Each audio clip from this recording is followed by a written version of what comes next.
গাজীপুরে আজ ছুটির দিনেও ৩০% কারখানা খোলা। বেশ কিছুদিন ধরে চলমান শ্রমিক অসন্তোষ ও আন্দোলনের কারণে বিভিন্ন কারখানায় উৎপাদন নানাভাবে বাধাগ্রস্ত হয়েছে। সেই ক্ষতি পুষিয়ে নিতে আজ গাজীপুরে শুক্রবার ছুটির দিনে ৩০% পোশাক কারখানা খোলা রাখা হয়েছে। সকালে বৃষ্টি উপেক্ষা করে শ্রমিকেরা কারখানায় কাজে যোগ দিয়েছেন। কারখানা নিরাপত্তা রক্ষায় নিজস্ব নিরাপত্তা কর্মী ছাড়াও কাজ করেছেন শিল্প পুলিশের সদস্যরা।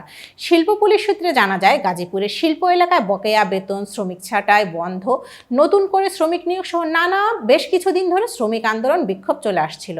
এসব দাবি আদায়ে বিভিন্ন সময়ে ঢাকা ময়মনসিংহ, ঢাকা মহানগর ও ঢাকা টাঙ্গাইল মহাসড়ক অবরোধ করেন শ্রমিকেরা। এতে ভোগান্তিতে পড়েন বিভিন্ন গন্তব্যের হাজারো যাত্রী। আন্দোলনের কারণে জেলার অধিকাংশ কারখানা উৎপাদনও ব্যাহত হয়। সেই ক্ষতি পুষিয়ে নিতে গাজীপুরে আজ ৩০% কারখানা খোলা রাখা হয়েছে। বাকি কারখানাগুলোতে সাপ্তাহিক ছুটি চালু রাখা হয়েছে।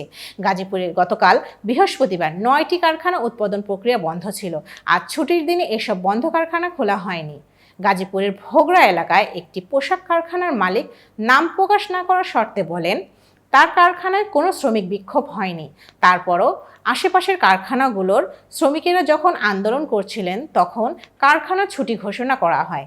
এতে উৎপাদন মারাত্মকভাবে ব্যাহত হয়। সেই ক্ষতি পুষিয়ে নিতে শ্রমিকদের সঙ্গে আলোচনা করে আজ বন্ধের দিনে কারখানা খোলা রাখা হয়। এতক্ষণ বার্তা বৈঠকের সাথে থাকার জন্য ধন্যবাদ। নতুন নতুন তথ্য ও সংবাদ পেতে বার্তা বৈঠকের ইউটিউব চ্যানেল ও ফেসবুক পেজের সাথেই থাকুন।